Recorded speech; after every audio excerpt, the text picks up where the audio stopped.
1965. North Vietnam prepares for total war. Infiltration of northern soldiers into the South increases dramatically. Et maintenant, Charleston, présenté également par le groupe chorégraphique du Moulin Rouge.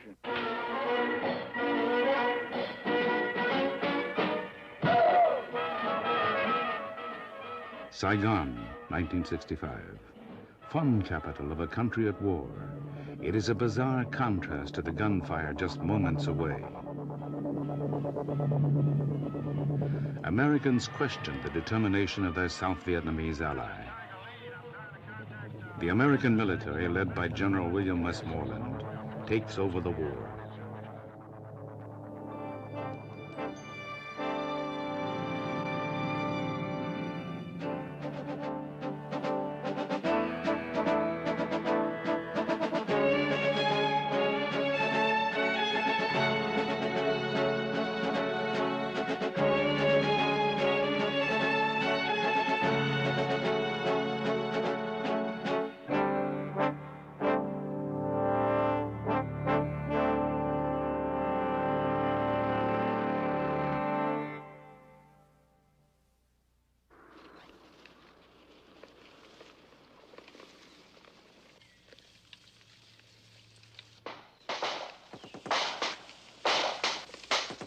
The U.S. sends 500,000 troops.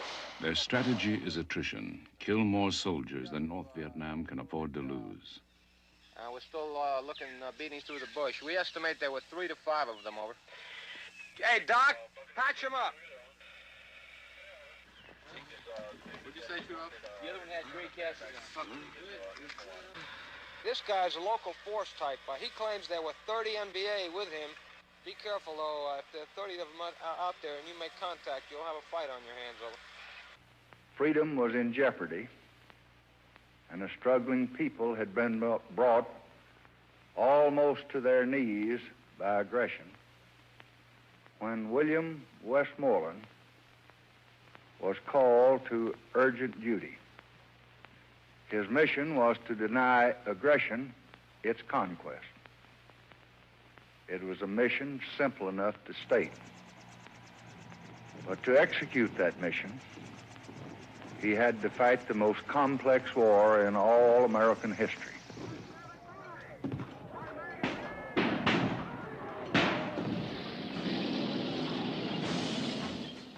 Between 1965 and 68, the period of maximum U.S. combat involvement, the conduct of the ground war is the responsibility of General William Westmoreland, Westy to his troops.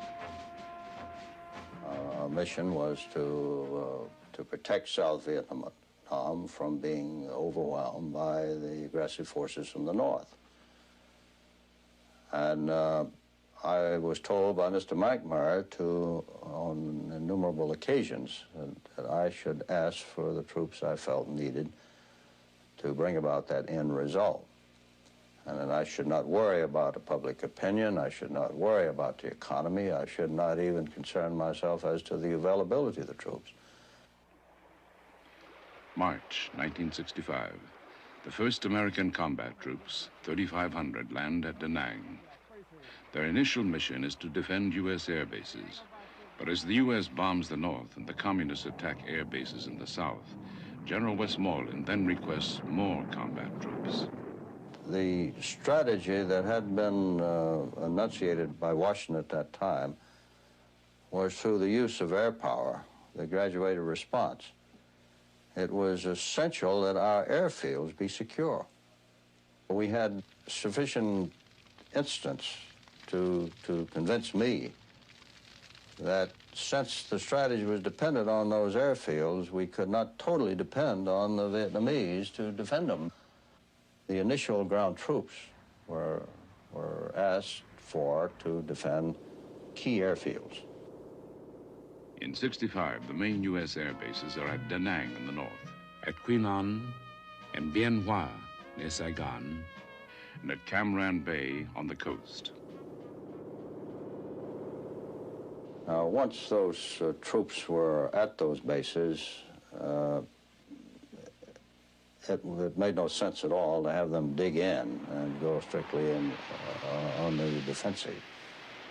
In addition to that, this is very injurious to the morale of your troops because they realize that they're sitting ducks to be attacked based on the initiatives of the enemy, who selects the time and place of attack. And therefore, they are sitting ducks to become very vulnerable. This is basic to anybody who's had any military experience, has any understanding of military tactics.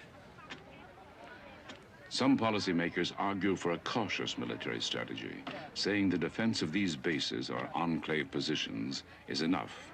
Presidential advisor Kenneth Galbraith. Then the enclave policy, which was perhaps the most popular solution with which I was identified, was that we just pull back and wait, and eventually some sort of a negotiated solution would emerge. In the meantime, there wouldn't be very many lives lost, either on our side and the country or the countryside, and that time would work its own solution. To surrender the initiative to the enemy and to dig in encaves on the defensive was, in my opinion, a self-defeating procedure. In 1965, the South Vietnamese Army is losing the war. It numbers 500,000 men. This is 5 times the size of the communist force. But it is poorly motivated and poorly led. The Vietnamese were losing about a battalion a week. Battalion after battalion was being destroyed by virtue of the North Vietnamese troops, or the so-called Viet Cong main force troops. But in Saigon nightclubs, everything's coming up roses. As American aid pours in, a luxurious lifestyle develops within earshot of the war.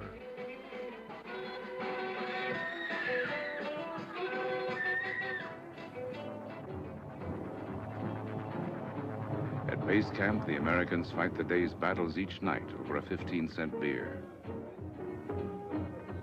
The Officers' Club of a Helicopter Support Company. Outside, the temperature is 95. Inside, it is air-conditioned. The music is always stateside. Well, sir, it's quite an operation we had today, wasn't it? After the nightly movie, the talk usually centers on the war, on the action hours earlier. Good job. I saw you splatter one right in the back with a rocket. Roger got lucky again. That was a lucky shot, number, really. Blew the other one about 10 feet. I got the other 2 with the machine guns. Yeah. It's very satisfying to know that sometimes you do kill people with these things. In 1965, there is confidence that the war can be won. The first U.S. combat troops are pouring in. And politically, the U.S. now feels it has a reliable ally. A military council takes power in mid-65. There's a new prime minister, Air Marshal Nguyen Cao Ky. Premier Ky is a tough, flamboyant figure. He heads the 10th government in 20 months.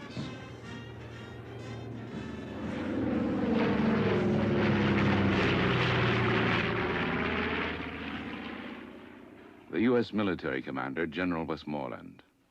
Ky had a lot of charisma. He had a flair, and he was well liked by the troops, and very well liked by the Vietnamese. He was a man of action. He was swashbuckle, but at the same time, he was highly intelligent. Premier Ky fully supports the increasing U.S. combat commitment in South Vietnam. I think it's normal that when Vietnam, as a part of free world country, was attacked by communists, with the Chinese at that time and Russian behind them. So I think it's a duty of America to come for rescue.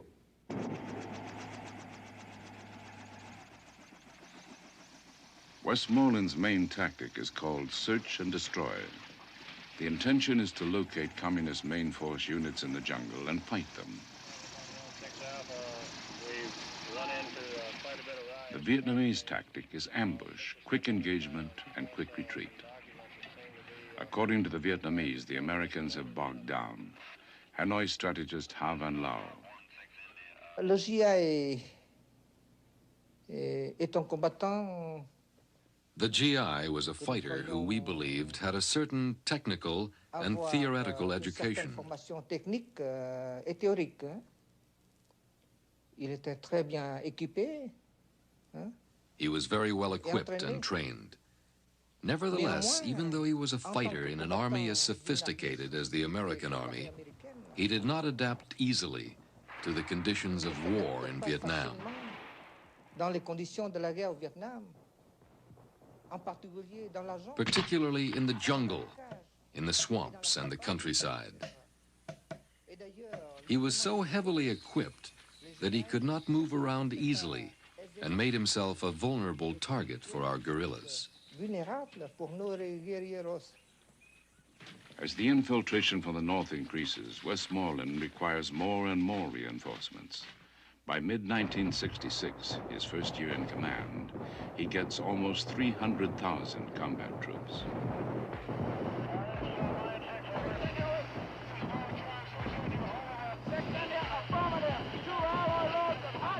When communist units are located, massive firepower is brought in. Within minutes, fighter bombers can reach any area.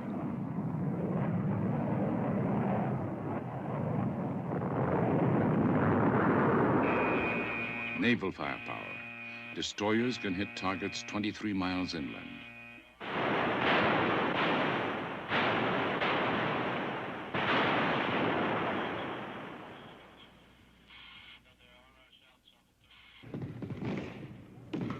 Westmoreland develops a new tactic called fire-base support. These are hilltop artillery positions. From these, combat patrols move within range of the supporting fire.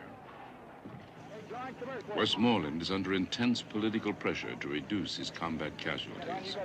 Field units can call for swift evacuation. Using medevac or ambulance helicopters, the wounded are lifted direct from combat zones to base hospitals. Westmoreland's multi-purpose helicopter war greatly reduces troop losses. For the seriously wounded, the survival rate is twice that of the Korean War. 1-4! Give me emergency medevac. Every type of surgery is close to the combat zone.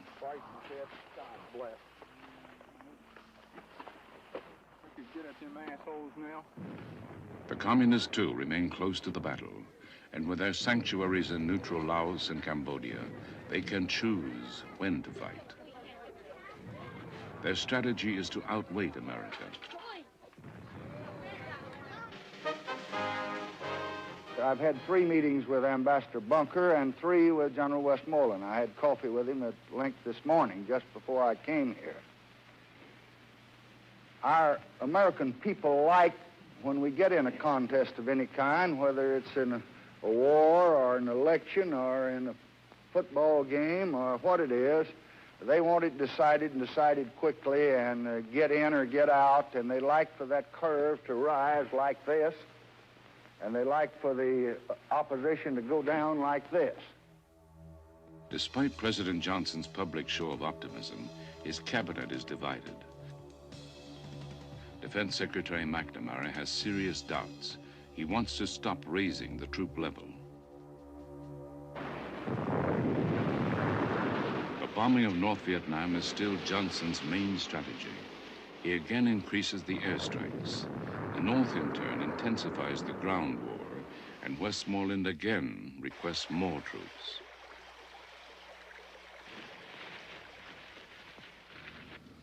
Because of the intelligence that we're receiving on the movement of North Vietnamese troops from north to south and the general buildup of the enemy forces. From the standpoint of myself, the military commander responsible on the scene, if we had not responded to that buildup, we could have found ourselves fighting with odds against us.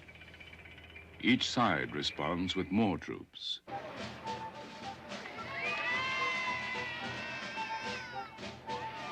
October 66. Another 15,000 troops are welcomed ashore. Within days, they will be fighting in the remote highlands. Westmoreland now commands 350,000 troops, and on his recommendation, Johnson agrees to a huge increase. Within a few months, there will be 500,000. By now, America's Pacific allies are in the war. South Korea sends 45,000 troops. Thailand sends a volunteer infantry regiment. The Philippines dispatches a 2,000-man civic action team. The Australians, the first to arrive, increase their combat force to 7,000 troops. New Zealand dispatches a 500-man artillery battery. And when forces were committed, I tried to put enough force, put enough military power into the effort that would assure success, but also minimize casualties. In 1965, Westmoreland is Time magazine's Man of the Year. The U.S. forces are steadily taking over the war. The strategy calls for the Saigon government to build a nation. Get them all and collect everything. There's a lot of gear in here. We want it all.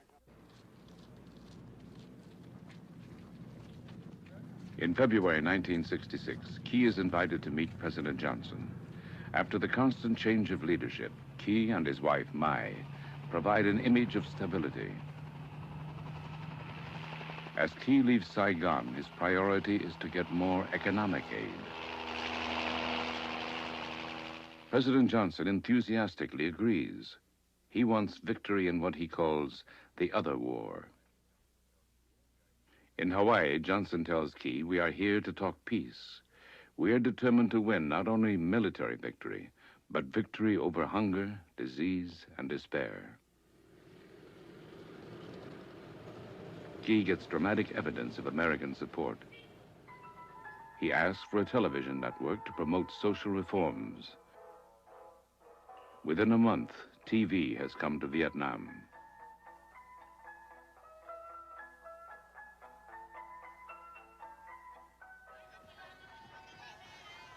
To fight the economic war, the U.S. in 1966 commits $750 million in road-building materials and equipment, in iron and steel products, chemicals, pharmaceuticals, and vehicles of every kind.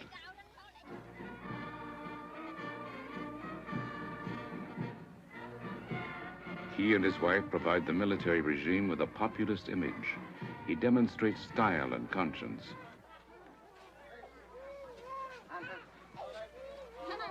He even warns his fellow generals against corruption in their own families.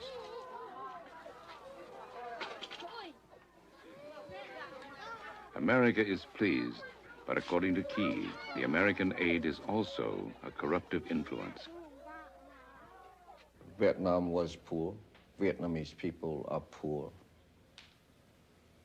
So, of course, when 500,000 American soldiers were present in the soil of Vietnam, they brought with us a living condition that compared to the Vietnamese living conditions is so high, you know, so comfortable that in many ways it corrupted. Items go directly from the base to the streets. Cognac, wine, scotch, and always beer and cigarettes. The black market employs thousands of street vendors. American affluence creates resentment among Vietnamese troops and officials. South Vietnam's chief of pacification, Colonel Nguyen Bay. A colonel like myself get only $70 a month. So at the meantime, an interpreter or a girl who are working for the Americans get at least $200 to $300 a month. And to compare the salary of the president or a minister in the civilian side, get at least only $100 or $150 a month. Corruption spreads on a huge scale. Often there is little check on government imports.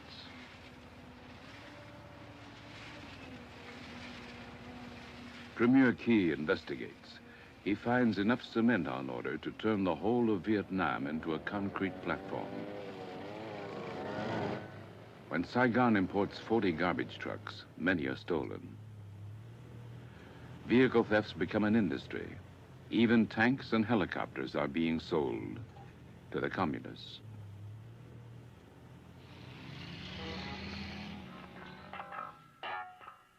There are brothels outside all large American bases. The girls are usually war refugees. Tens of thousands become prostitutes.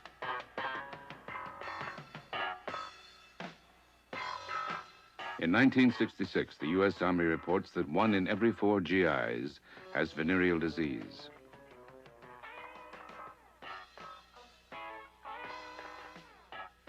For 2.5 million young American men, Vietnam is a part of growing up. I think the women are too fast for us boys here. Too fast? Fast. I don't have any opinion. I'm married. I love them myself. The military bases are like little America. When you're alone and life is making you lonely, you can always go downtown. When you've got worries, all the noise and the hurry seem to help, I know. Downtown, just listen to the music of the traffic in the city. Hey, you're a Saigon cowboy. You Saigon VC? For the GIs, the shoeshine boys are an institution. For the street kids, the Americans are a national resource.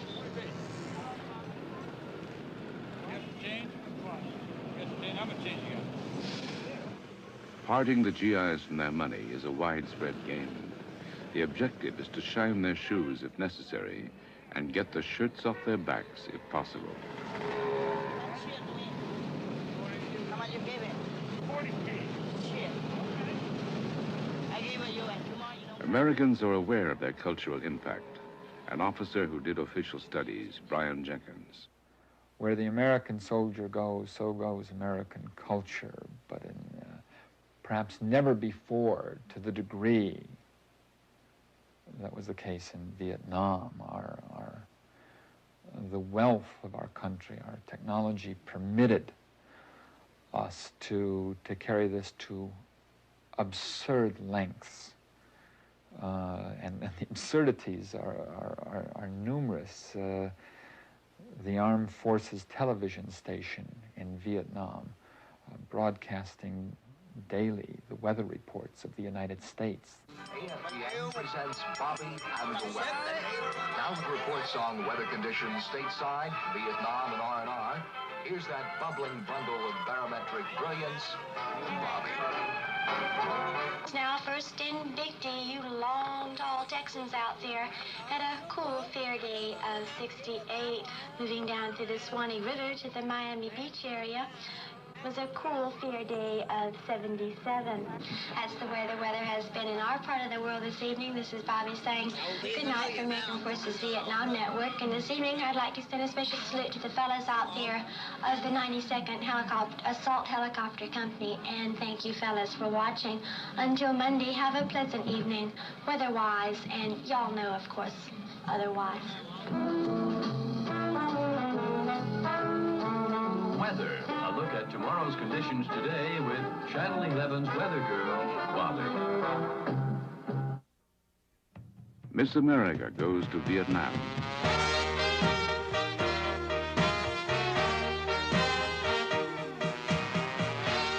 All over Vietnam, entertainers follow the combat troops.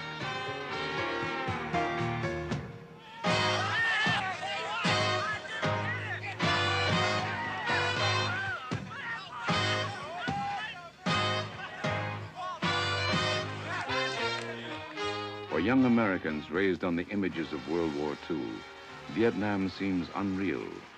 Soldier Jim Webb.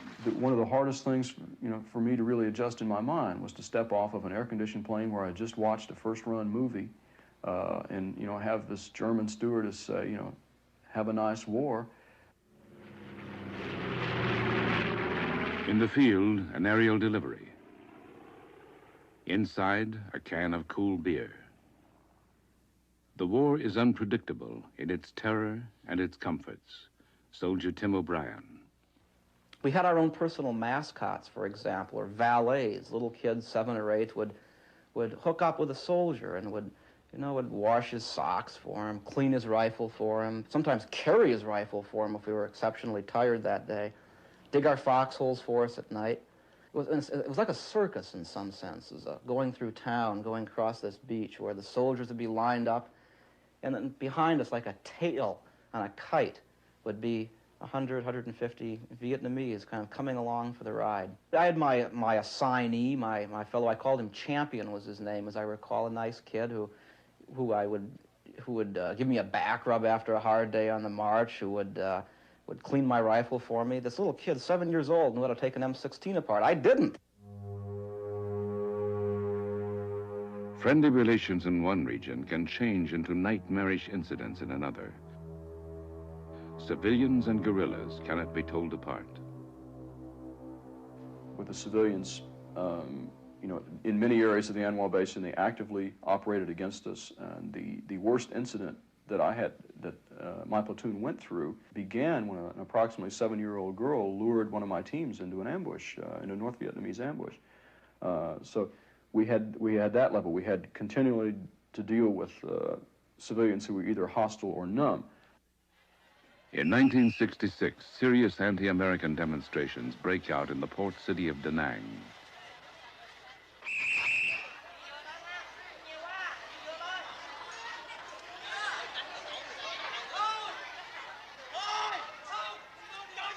Premier Key sends in troops to suppress the Buddhist-led protest. Similar demonstrations had led to the overthrow and assassination of President Diem 3 years earlier.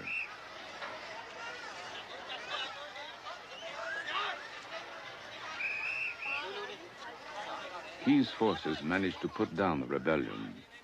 The military command applauds Key for what it calls a solid political victory. But among Americans in Vietnam, there's a growing uneasiness, a feeling they alone are doing the real fighting. By now, 350,000 American troops are in action, mostly along the coastal lowlands and in the foothills north of Saigon.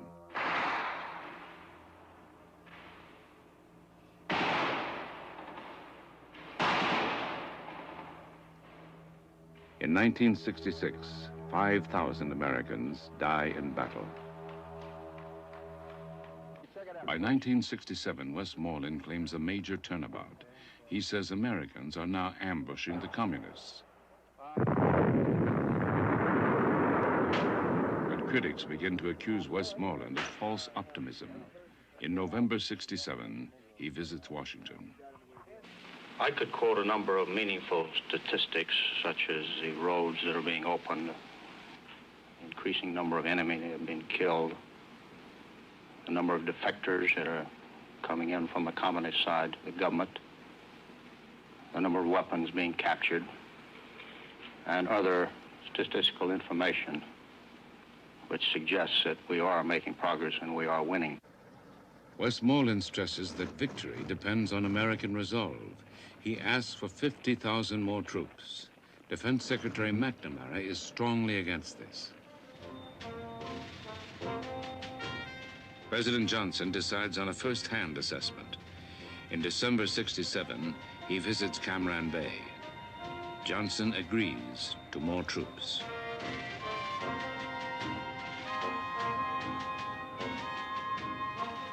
Westmoreland's tactics remain unchanged. But then the tracks we found in the stream indicate that there was somebody going down this way in the stream. So maybe there's 3 of them. We'll find it.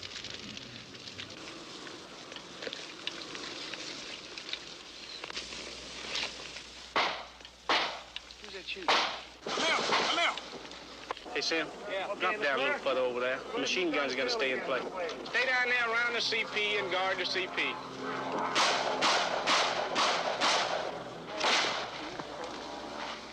Take your time and try to toss it right in there. Don't expose yourself too long.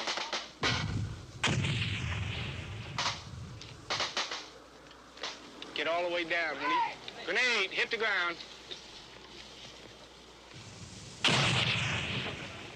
All right, that was a good one. That one was dead in there. Hey, don't throw any more grenades in there. That's enough to kill a damn horse. Hey, Scott, get back out the way. Johnson is going in there with a pistol. LeClaire? The U.S. military issues a daily body count. Critics point to conflicting statistics. Victory is claimed, but the war keeps enlarging. Soldier Matt Martin. That should do it. They loved high body counts. Well, sometimes you exaggerated a little. And the more regular you were, regular service, regular Marine, regular Army, the higher the body count was. We had a colonel call in, and he was all excited. He said, "What's the body count? What's the body count?" Because we had called in a lot of heavy artillery, you know. We were really putting a job on this one village. So he wanted a real heavy body count. Well, this second Louis we had with us, he had come up through the ranks, and he yelled over 300.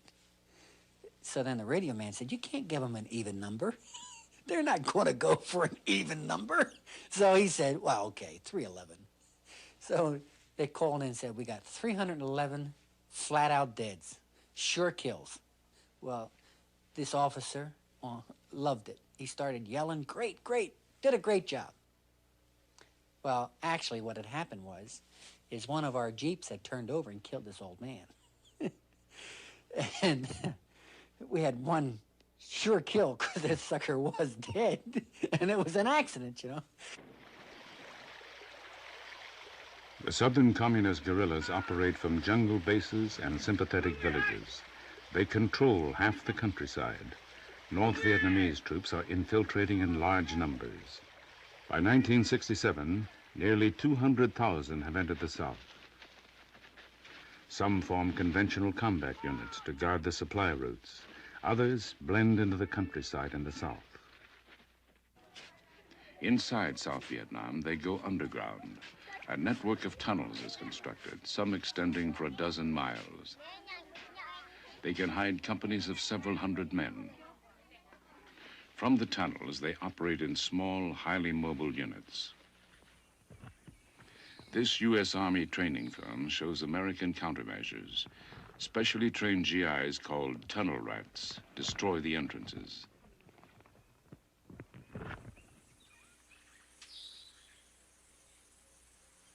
The tunnels are intricate with specially constructed bamboo chambers.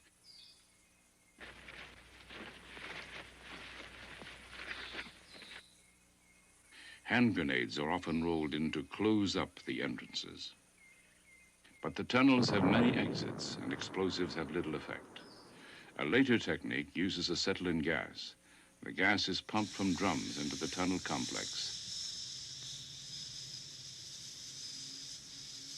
Then detonated by dynamite.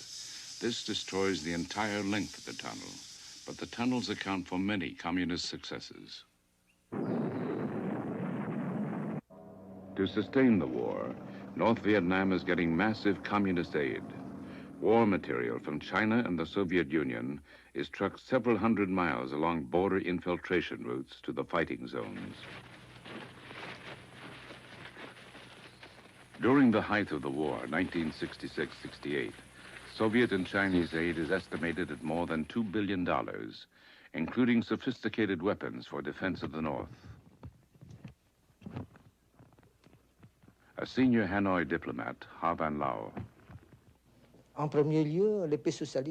The socialist countries, the National Liberation Movement, and the forces of peace and justice in the world, including the American people, and above all, the socialist countries aided us materially from a military point of view in order to help us in the resistance against American aggression. We considered this a very important factor in our victory, a factor that can't be overlooked.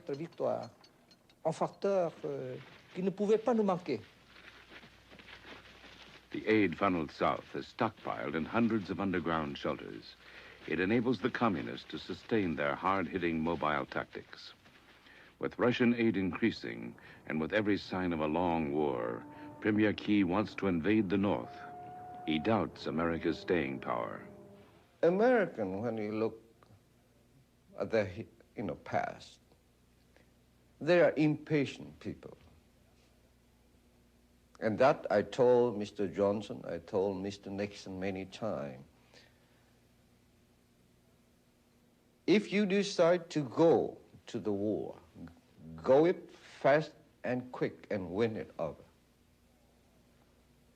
For a frustrated and long-sustained war, 15 years, 10 years, 20 years, you cannot, because you are very impatient people. Americans, in turn, express impatience with the South Vietnamese army, calling its operations search and avoid. U.S. advisors privately describe the South Vietnamese military as 80% ineffective. Americans increasingly believe that South Vietnam is doing little to defend itself.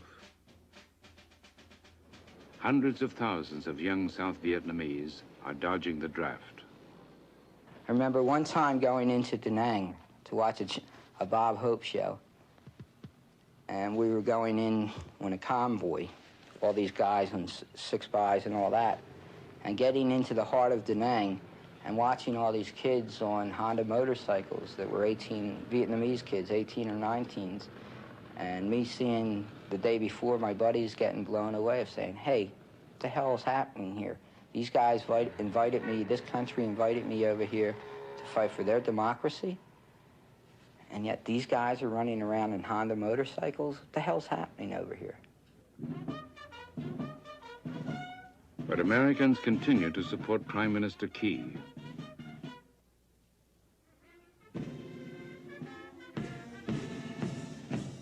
At heart, Key remains a military man. He is flamboyant, blunt, and undiplomatic. He is close to the U.S. commander, Westmoreland, but Key is considered a poor politician. After 2 years in power, he is moved aside by his fellow generals. Key contends that the South Vietnamese forces were undercut by the Americans. Most of the time during the war, they were trying to do things by themselves. You know, it's very funny and also very tragic that it happened. The Vietnamese communists and the communist world always treat us as a puppet of America. But then American people themselves also consider us as a puppet of America, not a true leaders of the Vietnamese people. There was a paradox here in which, on the one hand, the leadership of South Vietnam was perceived as the puppets of the Americans by almost everyone except the Americans themselves, who then got none of the benefits of, if they indeed had been puppets, then we could have indeed manipulated them. It was the worst of both worlds, in a sense that they were perceived as puppets and yet could not be manipulated. The U.S. military wants as many officers as possible to get combat experience. By late 1967, when Premier Key leaves office, 1 million troops have rotated through Vietnam. A tour for American general or American officers was only 1 year or 2 year maximum. How you can expect them for a short period of just 1 year, 2 years, that they could arrive to understand fully the Vietnamese, not mental, but even they were not able to speak a few words of Vietnamese word. So I can say that the mutual understanding was none Zero.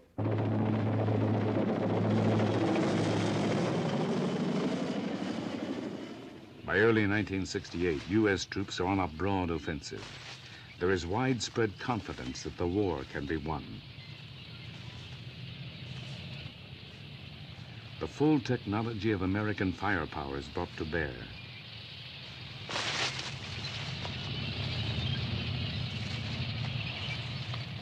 U.S. officials speak of the war being almost over, of seeing light at the end of the tunnel. The guerrilla supply routes along the Ho Chi Minh Trail are being threatened. The southern guerrillas have been driven underground, but in their tunnels, they are planning a major thrust that will prove to be the turning point of the war.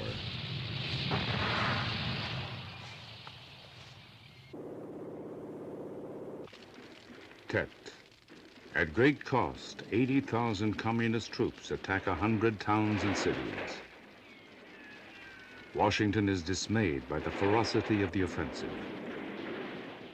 Westmoreland calls the Tet offensive a military failure. He then asks for another 200,000 troops. Critic Arthur Schlesinger. General Westmoreland's only solution for such thing, for every time he got into more trouble, he asked for more men, culminating in the final request after the Tet offensive in 1968. And the kinds of recommendations he made were finally recognized by the United States government as futile. A military analyst, Brian Jenkins, compiled several official studies on what was wrong. We may not have won, but we were always in a sense winning, whether one dealt with the body count or whatever aspect of it was, so that these successes were in turn rewarded, or at least there were damn few visible failures. The other part of it, of course, that is that the military success, when there was military success, measured either in geographic terms, occupying something or defeating something, did not translate into political success. People fought over and many died taking hills that meant nothing 3 days later. It wasn't in the sense of that occupying terrain had great meaning. A month after Tet, Westmoreland is removed from command and promoted to Chief of Staff. President Johnson freezes troop levels.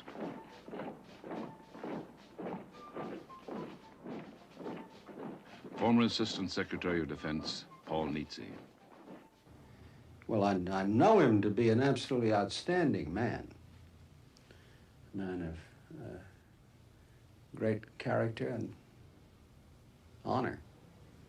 So that isn't the question at issue. The question at issue is whether he was as subtle a general and as wise in his dispositions and in his actions as one could have hoped for.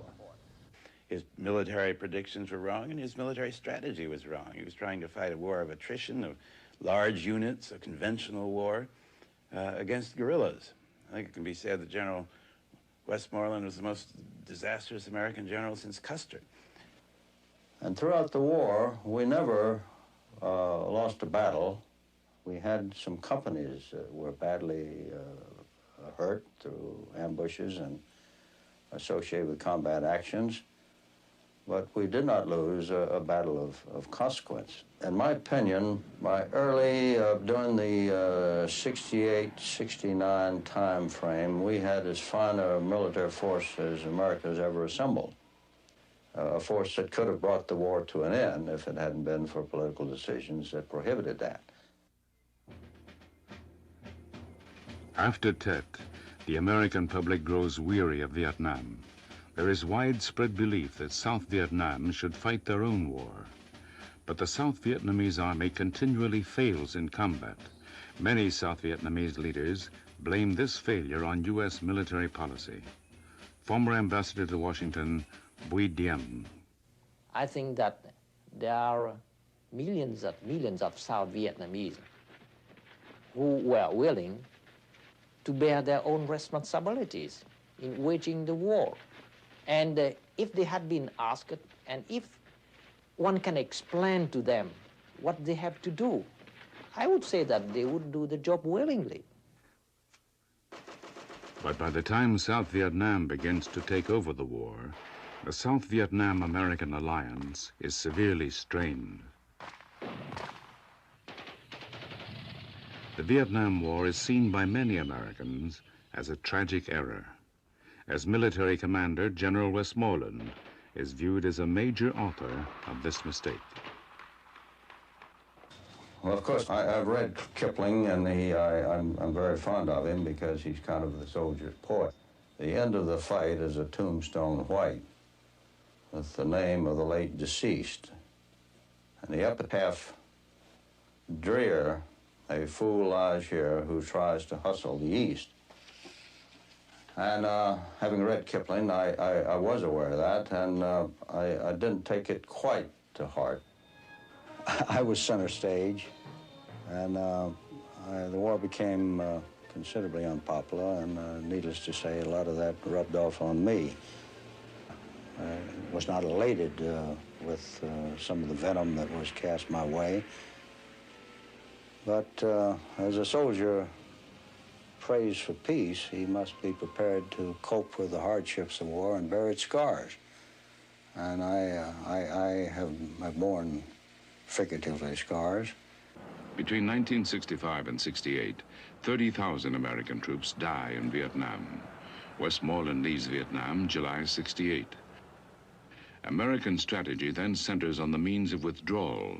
The policy is called Vietnamization, handing back the war to the South Vietnamese. But ending the war takes 4 years.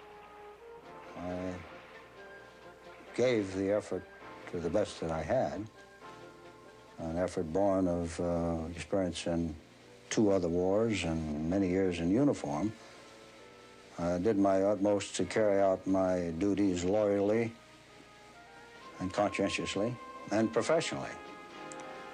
And with the satisfaction of knowing that I conducted myself that way, I have no regrets, and I have nothing to apologize for.